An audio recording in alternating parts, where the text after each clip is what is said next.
Welcome today. My name is Serena Anderson and you're watching Serena TV. We are talking today about inductions. Both Tara and I are hypnosis practitioners. We're going to be talking to you about what these are, demystifying them a bit more, and what to expect when you have your own session. Stay tuned.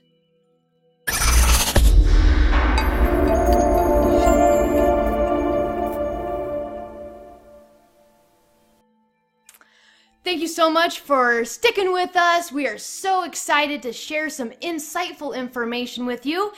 Again, my name is Serena Anderson, and we have Tara Moore. Hi, doll. Hi. Tara, tell us a little bit about yourself and who you are for anyone that may have not met you yet. Yes. So my name is Tara Moore. I am a hypnotherapist, Reiki practitioner, Reiki master, channeled light healer. I also do a method called Body Regen Method. I have my own private practice of hypnosis here called Healing Adventures in Austin, Texas, but I also work remotely. And you can also find me on YouTube with Healing Adventures because I like to interview inspiring people that are up to something. So that's just a little bit about myself. Very good. I'm excited to be here with you. Yay! I'm so happy that we are here together sharing this beautiful space and talking about something that we are very passionate about. Yes, very much so. It's amazing. Good. It really is. So we're talking about hypnosis and we're talking about inductions, but I just want to kind of back up a little bit and kind of give a little bit of information about what hypnosis is and where it originated from. Sounds good. Awesome. So back in the 1700s, Franz Mesmer was the one that first started doing hypnosis. And that's kind of where we kind of got the word mesmerize, was from his last name. And he was studying people, and he found that we all had this liquid magnetic energy filled around us, and he was experimenting, seeing that he could change behavioral patterns and different types of states of mind that people found themselves in. And when the scientific community started investigating this and doing their own tests, they found that they couldn't really scientifically put their finger on it. And so they started to call him a scam and say that he was a liar and that was not true. So it kind of faded away. And then in the mid-1800s, James Brad started looking into it again, seeing that there was something about this, that there were some people who did experience some healing symptoms or healing adventures through this practice of this different state of mind. And he was the one that coined it hypnosis, which hypno in Greek means sleep. And when people are in hypnosis, they kind of look like they're sleeping, but they're not. They are still aware, they still know their surroundings, and they can still respond to us. So the scientific community started looking at, what is this? What is happening? Why do some people be affected by this hypnosis? Mm-hmm. And what they started to investigate is that we do have a biofield around us, and we do have this ability to connect in to ourselves, and that we are connected to a higher source. So today we're going to talk a little bit about what this is, how we get into this hypnotic state, and see if we can kind of dive in and kind of figure out a little bit more of how this even works. So Tara, tell me a little bit about your thoughts and your beliefs on inductions. Oh, inductions. So personally, I mean, I feel that's the most important piece, right? The most important piece of the whole process is the induction. And the idea of the induction is to get the mind in such a relaxed state that we can really maybe settle that conscious mind down, all of the running thoughts that are constantly going. But if we can get those to a quieted, more melodic state, it allows for us to access that deeper part of the subconscious and that deeper part of the brain, the space where I feel so many of our own answers are actually held. They're also held, I guess, would like to say, beneath a layer of stuff that might be in the way that needs to come up so that we can access that deeper realm and that deeper level of self. And so, in that initial state of the induction, I always feel personally as the hypnotherapist that it's my job really to really guide somebody through that process in such a way that it allows them to completely relax so that we can awaken and access that deeper state. So I feel it's the most important part. And well, obviously it's the first step, but it's the most important part because if that piece, what would be the word I could use? I feel as the facilitator, if I don't really master that space of safety, having my client feel safe enough to relax at that state, then I feel that I'm cutting them short as well as myself. So I really like to take the time in that initial phase. Yeah, I absolutely agree. So what I'm hearing is that we're trying to get to that really relaxed state. Yeah. And the way that I kind of like to say it is that we relax the mind and body so much so that we are able to access the subconscious mind, which holds the energy or the connection to our soul and our higher self or our inner self that has the best for us. The download I'm getting, the image that they're sharing with me right now is like, it's like liquefying the brain, because the brain is this, the brain is such it's such hardware that's just always, it's just always firing and going and firing and going. And it's almost like in that induction state, it's just slowing it down to where just one area might be firing, but it just becomes like this liquid state. So then whatever's sitting underneath there can bubble up to the surface. Right. I totally agree. And so I wanted to introduce this little cool device. So this is called Muse, and it's something that people can buy right on online. And what I love about this is that I can actually see through this EEG scanner, which is being able to monitor my brainwave states. I can see when I'm in a heightened state, this beta type movement that we're in when we're talking and we're trying to think about what we're saying, which is what a lot of people are in during the day. Yep. And then as our brainwave states calm down, we get into this theta state. This theta state is a calm, relaxed state of mind. And this is a similar type of state of mind that we get into when we're doing meditations. And that's why when people do regular meditations, they can sometimes go into far deeper states of hypnosis. States, yeah, absolutely. And so this is really, really cool to be able to teach yourself and to actually see how your mind works. I've done some experiments with it, and I go into a meditative state, and then I will open my eyes and I'll start shouting to see what's going to happen to the movement. Yeah. Oh, it's a spike. Yeah. It's fascinating. So these inductions that we have been trained to give to our clients is to help get our brainwave state into the theta.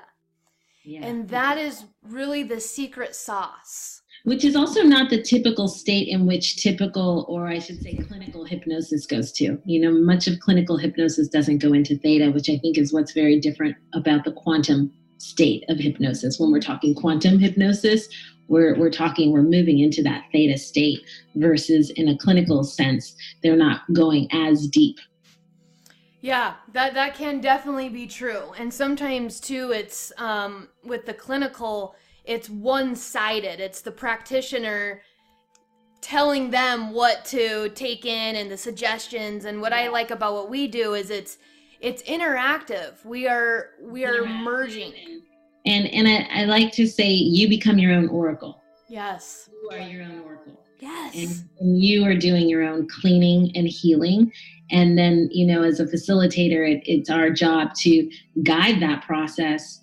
But even so much so, when we get to that higher self realm, and if there's I had a session yesterday that was really profound, and we were talking about how to remove the competition, egoic conversation and energy out of this one person's mind.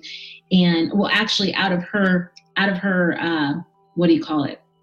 Her communication, her way of being.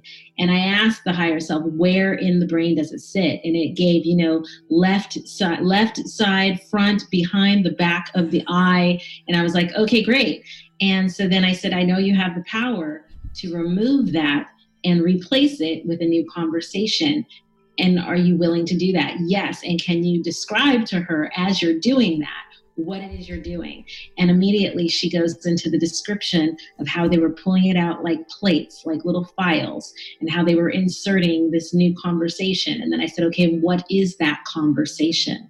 And then the client said, the things of love and beauty and confidence and all the things that were relevant to what she needed to wake up every day and say.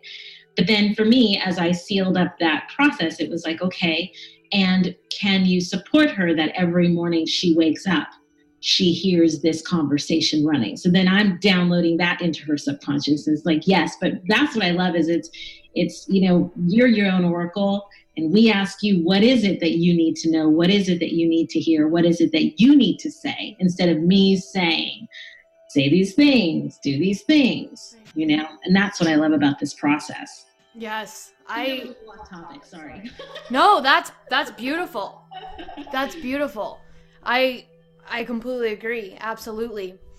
I think one of the things too that people think is that hypnosis is this mind control, that we are able to go in and that we're magic workers. And from the movies that's been portrayed, from if you've been in Vegas and you've went to any of these hypnosis shows, it's most definitely what it looks like.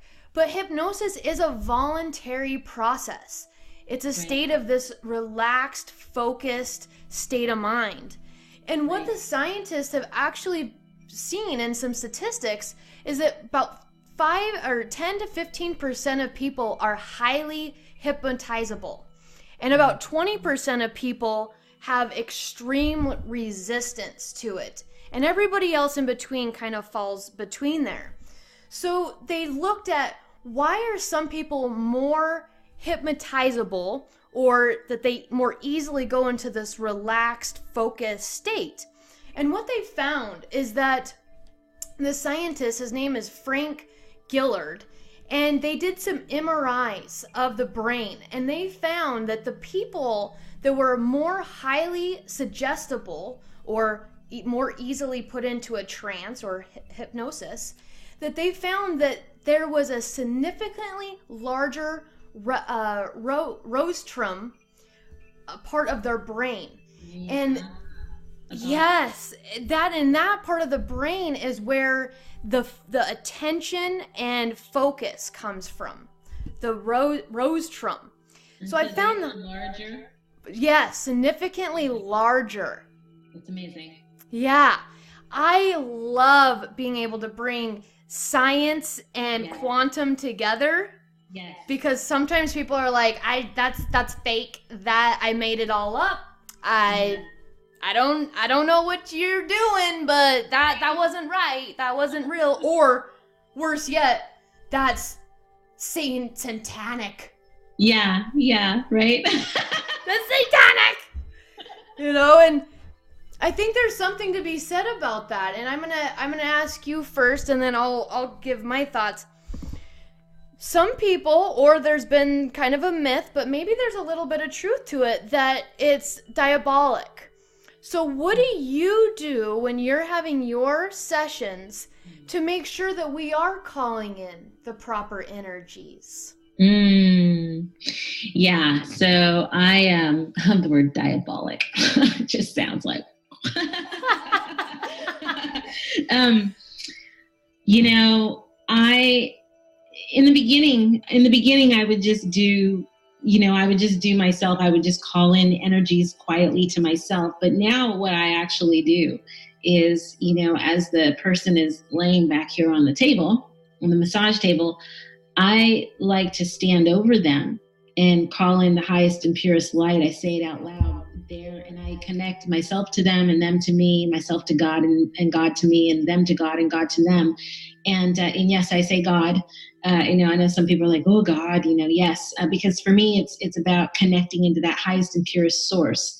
And then I call forth, for God to call forth all of the highest and purest divine teams for that person and myself and the people. And I do also call in Dolores and the A team and the healers, and I call in everybody, but of that highest and purest light. But it's also connecting myself to God, God to me, them to God, God to them, and really running that energy from down and rooting into the ground, but then also creating this, like I envision this big sphere, this big bubble that comes with these guides that come in. And I feel that when I do that in the very beginning, it really is cleansing and amplifying that space. And in that time too, the client has time to relax, because as they listen to me, I'm also channeling light above them. And it just creates this calming energy. And then from there, I ask how they're doing, and they're typically very relaxed. And then I can induce them even more through the induction. But I feel that's such a crucial piece, because especially with the type of hypnosis that you and I do with the introspective, and the fact that, there are other entities that can be attached. Obviously, in this type of quantum healing, there could be energies and entities just sitting, waiting to like, ooh, is there access in? Is there any holes that we can slip in and have some fun? Yes. It's creating that protective layer of energy, because this is such a sacred it's such sacred work to me. I feel it's very sacred. Others may not agree with that, but I think it's a very sacred and special time for the client, and to create as much safety and protection for them of that light realm. That's what I love to do. And I just think it's really a beautiful thing. Yes. Yeah, I agree. I really agree. And you definitely touched on exactly where I feel about it as well. And what I like to do is call forth the highest and best good for both me and my client, and also for only benevolent beings can join our session. Sure. And that, we do live in a physical world, but it is a spiritual world too. And there are, what's up? It's multidimensional. Yes, it is a multidimensional planet. Yeah. And just like you alluded to, that there are spiritual beings who are lost and they're confused. Many times we have found in our sessions that they may have been in a traumatic accident where they died suddenly, and their spirits, their soul slips out of their body when they die. Right. But they still are aware, and they don't even realize that they're dead, because what they believed when they were alive is that when you died, that was the end. That was it. And then they're still aware, and they're lost. The end of the body bag. That's it. This is your meat suit. That's all. That's the end of it. You're still alive. Yes, we are consciousness. We are energy. Yes. And energy surrounds us, so therefore we can call in energy. And that's the same thing when people do channelings or automatic writing. It's tuning into that frequency and that vibration and that energy and that intention, which is critical. And I think that's another thing that I want to segue into, is that a lot of people believe that they need somebody outside themselves, a psychic, a hypnosis practitioner, to be able to connect them to these other realms or these other states of consciousness. And moving from into the 4D and 5D, we are seeing that the veil is becoming thin, where we are being able to and easily able to access these higher dimensions when you believe you can, when you set the intention and you give space for this to happen. Do you find that that's true as well? Absolutely. And I feel that I'm always reminding my clients to relax and allow. You know, when these visions or voices or thoughts start coming in, it's very easy for us to take and try and force the thought and force the vision and force what's happening. But it's not about forcing. It's just, you know, allow your brain to become liquid. Right. And just relax, because it will all bubble up. It will all come up. And I just feel that the allowance of that space, because then we're only ever constricting or expanding, right? Yes. So if we're only ever constricting or expanding, this is that what you just said. This is that moment in time where you're so relaxed, you can just allow your whole earthly being, just allow it to, you know, imagine that it's just liquefying into nothingness. Right. And that's that allowance into that realm. And only then can information start to come through. Right. And information that, you know, I think when you can get somebody to that state, and I know we also have some people that are somnambulistic, which means, you know, they remember nothing. But, you know, when you get somebody to that state, things can come out of their mouths that they're not really, they may not have a lot of information. Yesterday, I had a beautiful session and Pocahontas came through. Wow. This person goes, I know nothing about Pocahontas. What the hell was she telling me? And it was great because, you know, here Pocahontas has this story and is telling her all these things. And I know Pocahontas. This person doesn't really know Pocahontas. And so when you hear what's being said, it's like, if she doesn't know Pocahontas, she could not have made that shit up. Right. It's like the things that was coming out of her mouth and who Pocahontas was saying she was and where she was taking her and why. It aligned with who I know Pocahontas to be. So she couldn't be making it up. And that, to me, is beautiful. And that's when I really, you know, I thank the space that's been created, because there's an allowance that the client can actually be there. And that's when the client, I feel, gets the most good out of their session. I agree. Absolutely. You got to definitely allow it to flow. And I think it's really important to understand that the subconscious mind, which controls 88% to 90% of our existence, is what we are tapping into. And the conscious mind is only the 10% to 8 to 10%. And so let's look at what those are.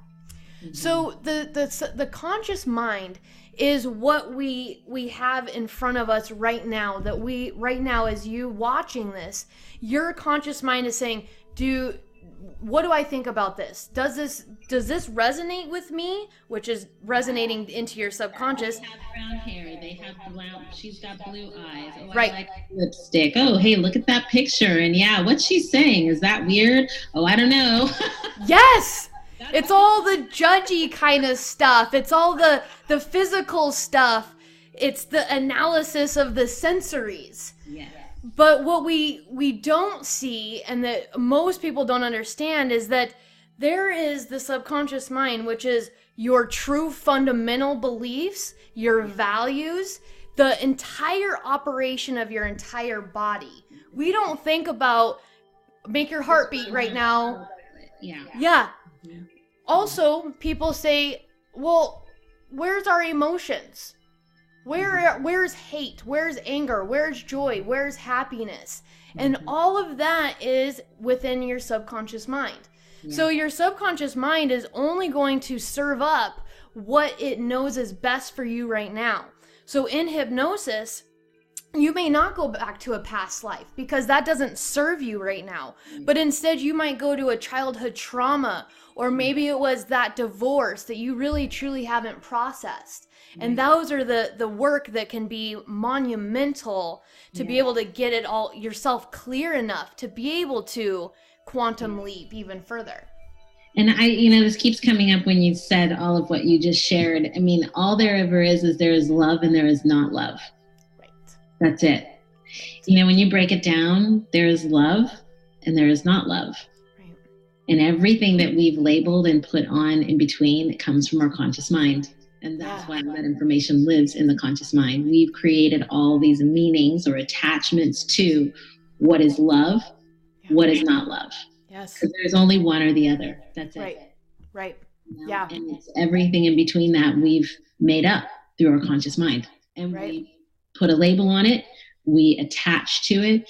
I saw a really great movie this weekend. We saw Smallfoot, which for the awakened community and the not awakened community, I mean, it is so about awakening. But there was this moment in time in the movie where one of the characters realizes that the job that he had been doing all his life, that he worked so hard to do, that the job that he had to do was the reason for this other thing happening. And when he found out that this other thing happened on its own without him doing that, it was like his world had been rocked, because there was an attachment to his purpose in life of being this person that hit the gong, because when he hits the gong, then the sun rises, only to find out that the sun rises whether you hit the gong or not. But it's that meaning and that attachment that we have to everything. And when you, I don't even know why this is coming through today, but I'm going to bring it up. Inside of hypnosis, I feel we can dive into those areas of these meanings that we've created all this attachment to.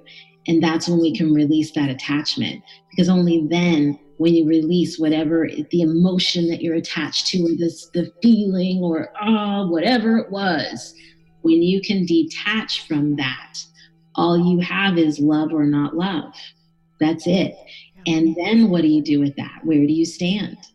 And I think that's where the space of compassion comes up. That's where all this other stuff comes up. And that's the release of letting go of whatever the trauma or I don't even know why I'm bringing all this up, but that's where the release occurs. And I feel that this work really gives you access to that, because it allows you to just dive in to all of this mechanics and machinery that we put great significance to. I agree. Yeah.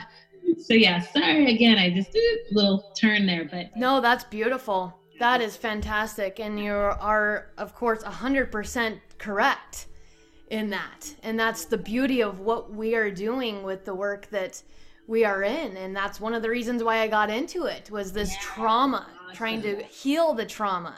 Yes, it's awesome. So we can become a clean vessel, which is very helpful to raise our frequency and to stay in a high vibe frequency. We have to get and when your vessel is clean, to your point, when your vessel is clean, that connection to your higher self is so much clearer. It's not muddled with all the, all the little pebbles in the way. It's just that connection, that energy, that flow, that creative thought conscious can come in so much clearer, so much louder, because you're just clearing out the weeds. Yeah, I completely agree. I really feel that it's important to touch on something else that I think a lot of people may have heard about, and that's the placebo effect. Yes. So for an example, there was a study done where the scientists brought in a pill to cure their disease. Mm-hmm. And so there was the group of people that received the sugar pill. There was another group of people that they received nothing. And then there was another group of people that received an actual medication. Mm-hmm. And what they found was the people who received the sugar pill had the same or similar healings and effects as the people that received medication. Right. And so it is so important to realize our own psychology and understanding why we do the things we do and how we process information, and that we are our own healers. Yes. We choose what we are going to allow to be healed or what we're not going to allow to be healed. Yes. And, bringing that up in the beginning of the session when I'm doing the prayer, I also ask the client, are you open and ready to receive the healing that's available to you today? And, for them to say yes, that opens that channel. Because again, it is that placebo effect, because, it just goes to show how powerful our thought is and that energy around us. Yes. And the momentum that gets created inside of that energy. And I'm going to bring this up because we were talking about this when I was talking about, the amounts of energy that's coming through the room when we're doing a session. I just had a little flick of what that was. And, we've got the thought going and the power of that thought. And we're in a story, which is either the past or the future or the present life, whatever's going on. And I started seeing it's the molecules that are all around that are like the energy is spinning and spinning and spinning. And like the energy that I'm putting off because I believe, the energy that the client puts off because he or she believes. It's like, when we're feeling that vibrational intensity around us as the practitioner and as the client, you're feeling this vibrational frequency rushing and poking and pulling at your body in the most amazing ways. And I just saw that it's this spinning of all of the molecules around. We can call it higher self, we can call it all of that, but if you want to break it down to the science side of it, that's what I just saw. It's just this energy building all around us, and everything's firing and everything's being created. It's like we are the creators in that moment of whatever we choose to create. It's so powerful. I get so excited. Okay, sorry. I agree. I get so excited too. I love it. And it is so much fun. And to that, what I would like to expand on is that there is some newer information and discoveries about what these molecules are that you were just describing. And what it's been called in the scientific community is plasma. Now, people might say, well, what the heck is plasma? Well, it is an energy force that is not seen with the eyes.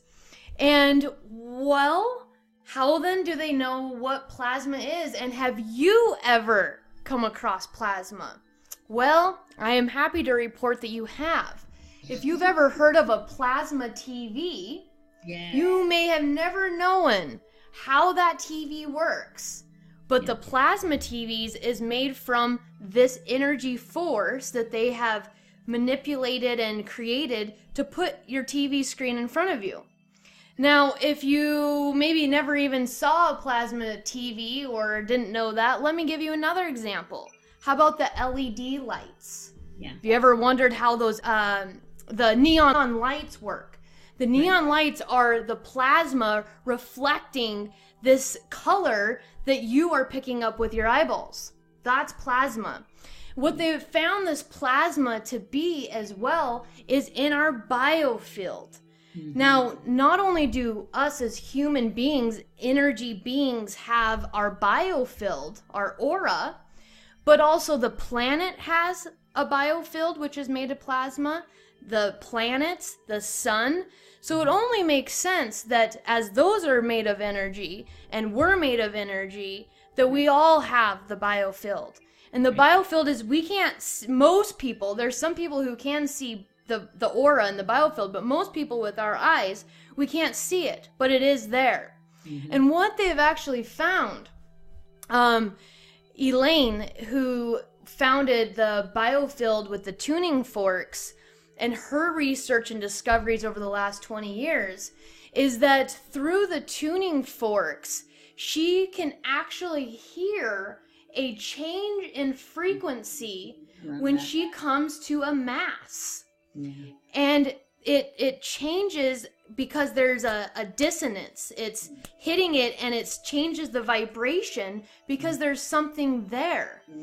And so then you have to ask yourself, what is there? And what she has found over the last 20 years of doing these tuning fork balancings is that she has created a biofield anatomy. Where in our biofield do we store different memories? Where do we store emotions? Emotions is energy in motion, emotion. Those don't just go away magically. That energy can never be destroyed. It only can continue along its continuum of its process. And so therefore, where does those traumas go that haven't been healed? Well, it goes into our biofield. And I'm going to put a link below to her research study. So if you want to check that out more, it is fascinating. Yeah, it's awesome. It's amazing. It's cleaning all that out, which is just so phenomenal. It is. It is. Cellular beings with cellular memory. We come in with that cellular memory from multiple lifetimes, including this lifetime. And people are like, I don't know why I'm afraid to swim. I don't know why. Well, because you probably drowned in another lifetime. Yes. I don't know why I'm afraid to fly. Well, because you probably crashed. Yep. And that that memory stores within our cellular, or you can say the biofield. It's there. It's in there. And what a great tool this is that was created. And when you think about it, it was created from a spiritual realm. It was a download because it was an opportunity that when you come to this earth plane to play, there's cleanup that needs to happen so that you can create that stronger connection. I can't speak for everybody's philosophy, but I'll just share a little bit about mine is that, this is an earth plane. I came here to play. I'm clear that I came here to play. And when I come here to play, everything gets erased. So I come to the game blindfolded, not really knowing, okay, where am I going? How do I get from start to finish? And the whole journey to get to start to finish is to clear that field so that I can hear my higher self help me get to finish. I now believe that is my whole purpose of being here. It's to learn, it's to grow my soul in such a way that I can come down into this, third density human being body and somehow find a way to connect my light to source through all of that density and all of that thickness. And in this realm, especially if I've lived here multiple times, then all of those traumas are stuck inside of this, I don't want to say blueprint, but inside this field. So if I've come here to this earth, to this space many, many times, all the stuff that's happened to me is still here that I haven't processed. And so I love this beautiful tool that we call quantum healing, whether it's hypnosis or however. When you're accessing that realm, you really are diving deep, digging in, clearing things out that, who knows? Anything is possible. I just get really excited and fascinated by it because it isn't tangible. Right. You can't touch it. It's something you have to know is there and just believe. And when you trust, know, believe, that's where the miracles and the expansion occur. So it's really cool. Absolutely. And the proof is in the pudding, right? With our clients and seeing the transformations that have helped them is unbelievable. Including ourselves. What we do. Yeah. Whew. Cleaning we've done on our own. Yeah, I can tell you I would not be sitting here right now if it wasn't for this work. Exactly, me neither. I would still be hiding in my closet and trying to freaking shield myself from this place, from a serious trauma that I experienced. Yes. And come to find out, this trauma was a soul contract. And by understanding this from one of my own regressions, I've been able to fully forgive him and let it go. And I realized I'm not a victim. Yep. I'm not a victim, and I can forgive, and I'm here to learn how to forgive. And you have to have traumatic things explode in your life to see if you're going to overcome them, so then you can teach other people how to overcome them. Yes, yes, yes. So awesome. Hate is our own poison, and if we hate somebody else, or we want to hold on to what other people have said or done to us, we're only killing ourselves. We're not hurting them. We're hurting ourselves. Yes, yes. I like to say every single person is a mirror for you, and whatever is happening over there is what we need to look at right here. Right. Because then you pull yourself out of the victim space and you become responsible for your own creation and your own healing. And that's really what it's about. I mean, yeah, can you be mad? Can you go through the range of emotions? Can you be sad? Can you be scared? Can you go through all of that? Yes. But the moment you point the finger, you're now the perpetrator. And that finger has to be turned right back around. And the person that you need to perpetrate is the person right in the mirror called you. And then you need to say, what is it that I'm not loving here? What is it that I'm not being able to be responsible for? And I know a lot of people would come back and say, oh, but, and I have to still say, yes, I know, but you still got to do your work. We're all here to teach one another, and we're all mirrors for each other. Yes. And that's, there's so much freedom when you get to that place. And, when something comes at you, you can just say, whoa, who am I being that needed to come at me? What needs to be woken up here that came at me? And it was very similar to what I shared with you that happened in my most recent interview. It was like, it was a wake up call for me, but it was also an opportunity for me to see what was happening over there with that person. But it was also an opportunity for me to say, okay, there are things that are being brought over here. What is it that I have to do? What is it that I have to look at? And yes, can I make some changes? Absolutely. So that's what we're here to do. We're just here to help each other grow. We're spiritual beings living a human existence. Yep. We are. The more we can embrace that, the better the ride is. Oh my God, yeah. The ride becomes really fun when you embrace that. It's like, well, who cares, Yeah. Who cares? Yeah. Have fun and let go. I feel like as we become adults, we get so serious. Yes. And we hang on and we get so tight. And it's like, woo! Let it go.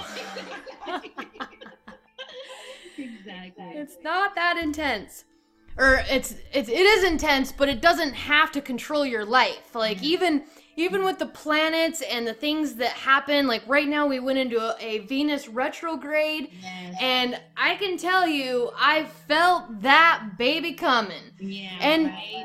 I got some tears. I had a little sadness. I did have to go into my past, as Venus likes to help us do, which is helping me to write my story and the trauma that occurred. But this is a healing, and I could lay on my bed and cry, scream, and kick, but it was like almost like being on a roller coaster ride. Like I was going up, and now I'm going down, and now I'm like scared, and I'm like, like screaming and crying. But then I realized I know this is going to pass, and as long as I don't numb myself, try to run away from this, go to addictions, go to a man to try to soothe me, that I could sit with myself and feel that inside of myself. I allowed it to pass through me, and I can tell you I feel amazing now. Which is beautiful. Yeah, really incredible. Well, good. We're about 42 minutes in. I think what we'll do is we'll kind of start wrapping this video up. And what I want to encourage anybody that is watching this, if you have any questions for Tara or myself, feel free to leave some questions below. If you I'd love to talk. I'd love to chat. We do. We love it. And I'm a huge component. If you want to reach out to me on Instagram, I will also leave that link below. My tag is Serena Anderson 11. Are you on Instagram, Tara? I am on Instagram, but I don't really use it. But I am there, and I'm there, Healing Adventures. But yeah, I'm not real active there yet. I'm getting there. But you can find me on YouTube, Healing Adventures. Yeah, you can. Yeah, and I'll leave your link below too to your channel, so they can go check out that. Absolutely. And then I'll also leave some links below as well if you want to kind of experience what these inductions feel like. I have some recorded hypnosis inductions that I'll leave below so you can kind of feel those and experience those. And then also, I am just about done with my book that's all about hypnosis, subconscious mind, what this is all about, and some more of the science behind it. So I will be leaving that link below so you can get your own copy if you would like. But wow, what a beautiful, beautiful journey that we are all on. And Tara, I'm so grateful for you. So much. Thank you. So much fun doing this with you. Really super cool. Thank you. You're very welcome. Thank you for your time and your energy and your wisdom as well. Yeah, thank you very much. Well, thank you so much for watching, everybody. Much love. And know that you have the ability to connect to yourself and your higher self and to go within. And if you do need some additional assistance, both Tara and I are available for private sessions. Absolutely. Thank you so much again for watching. Thank you. Bye. Mwah.